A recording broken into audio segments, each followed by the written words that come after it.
None of us are wired to not have any insecurity. That makes us, we're lying to ourselves or some kind of psychotic, right? We've all got some level of insecurity. Our insecurities are undermining us. But that's a reality. Okay. But do I let them deceive me into believing I can't? Or do I change how I think? Remember we talked about how we refocus our thinking a couple weeks ago?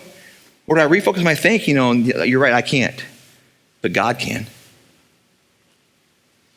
Our past experiences jack with us. Whether it's the thing of we've done bad things and therefore we don't deserve God's grace, we don't deserve God's love, we don't deserve God's blessing, we don't deserve God to whatever. Or if it's something bad happened and we're mad at God. You've heard me say this a lot. I think many people have some kind of low-grade anger toward God. Many people. That's what makes them hold back. Why aren't you all in?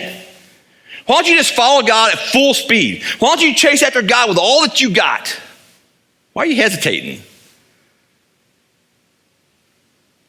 Some level of distrust, right? Some level of hurt, anger. Some level I'm not sure really that God will be faithful.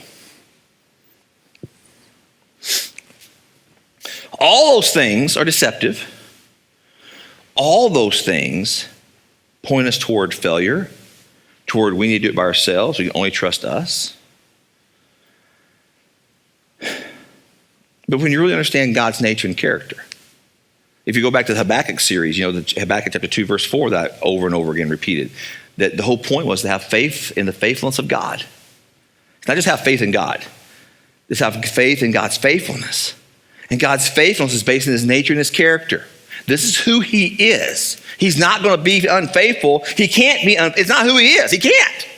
This is who he is. God doesn't love, I love. God is love. You see the difference? It's his nature and his character. This agape, this lavish love we're talking about that comes without any measure. There's no limits to it. That it's not, you can't reciprocate to earn it. That it's unconditional. You can't earn it and you can't lose it. All of that is based on God's nature and his character. It's based on who God is, not who you are, not what you have done, and not on your circumstances.